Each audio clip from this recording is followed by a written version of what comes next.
Bakit ba kailangang mahirap? Sayang din naman ang oras.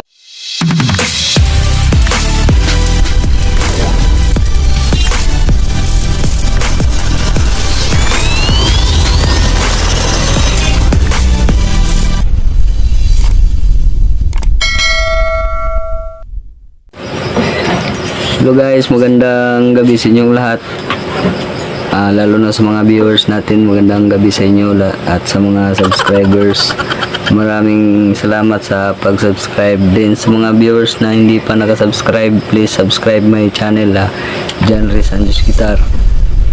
Ang ituturo natin ngayon na kanta ay Gitara by Parokya ni Edgar. Super easy chords. Mga open chords lang ang ating ituturo.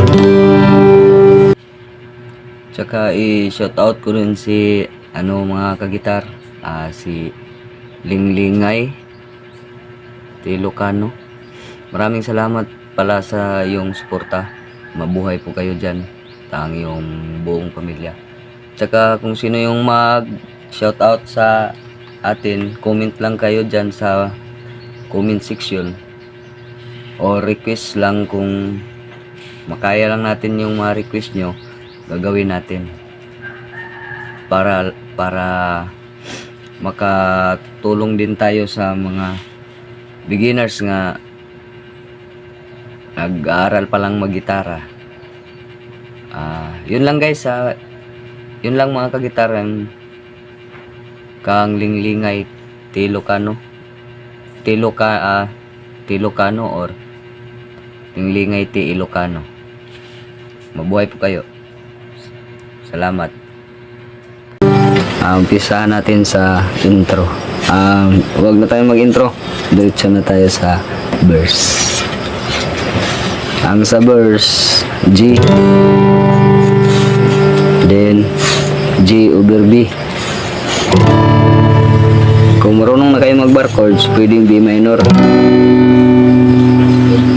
Pero pag hindi pa, dito muna kayo sa open chords na G over B.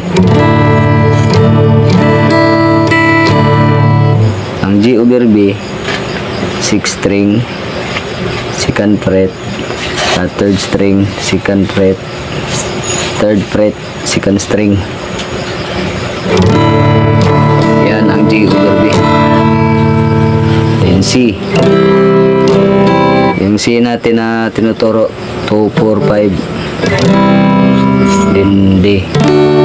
D na 3, 1, 2. Napakadaling sundan sa mga, lalo na sa mga beginners.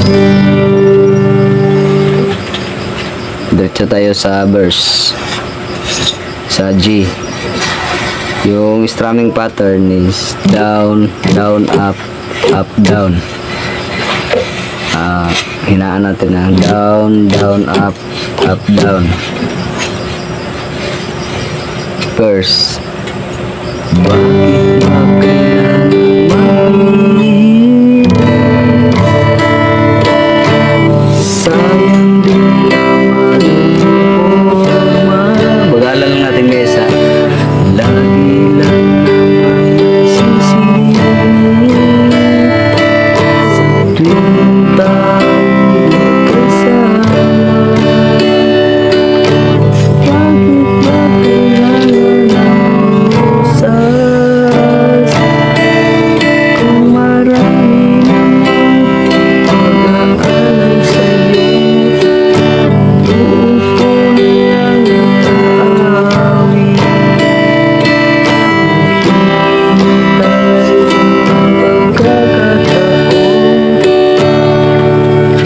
Yun ang sa verse. Diretso tayo sa chorus. Ang sa chorus naman ay A minor 7 tsaka D, G, G, tsaka D over F sharp,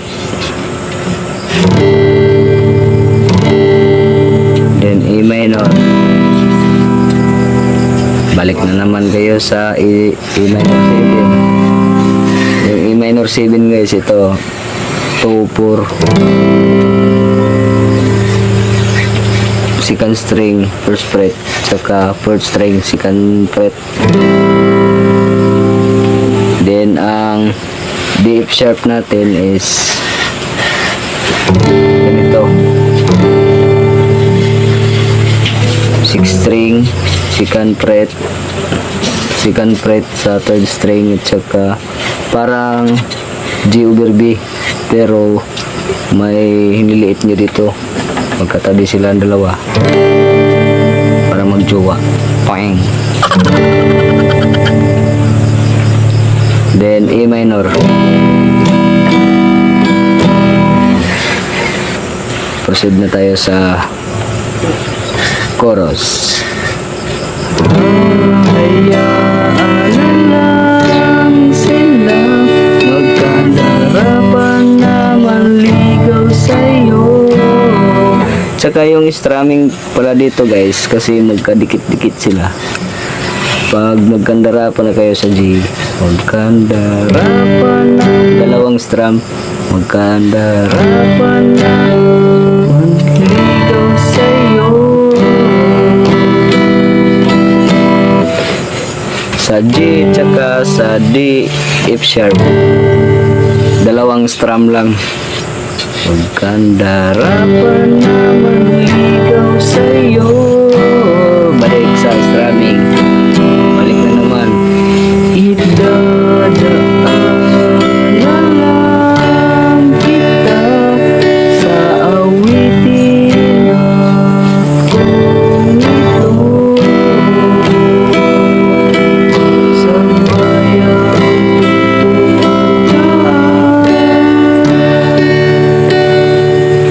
gitara.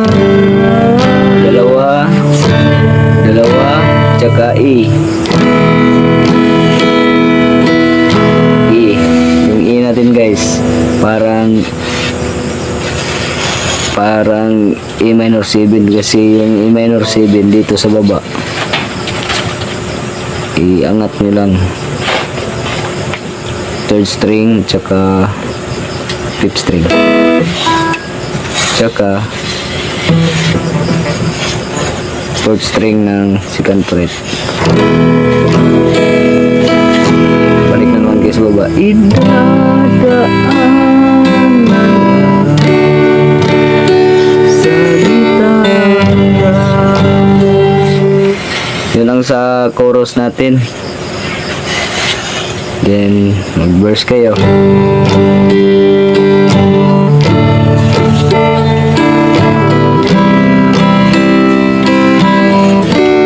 Dalawang thesis.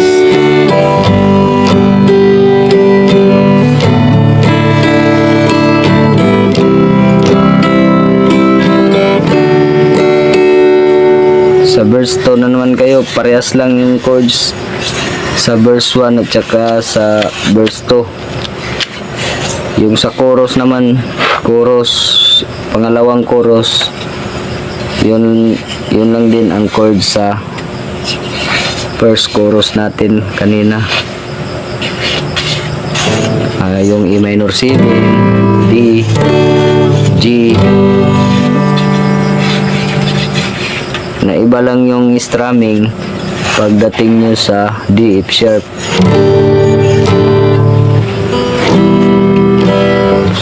Pag galing kayo dito sa G, sa D,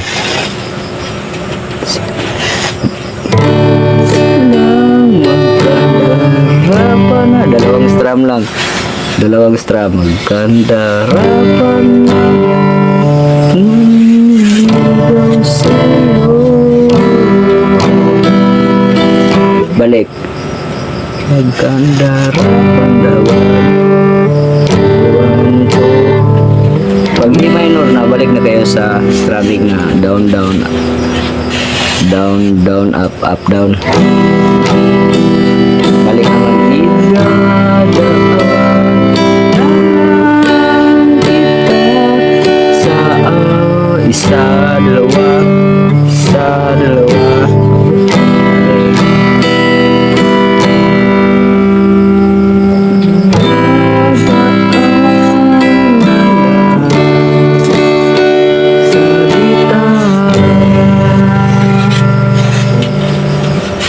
lang sa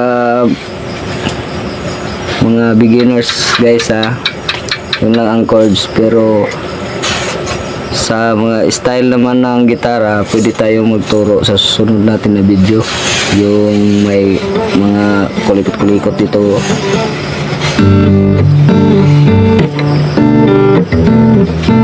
Pero sa mga beginners hindi pa kaya. Yun lang guys, maraming salamat sa panonood na sa ating video. Huwag niyong kalimutan mag-like and share and subscribe sa ating channel, John Ray Sanchez Guitar. Yun lang, thank you.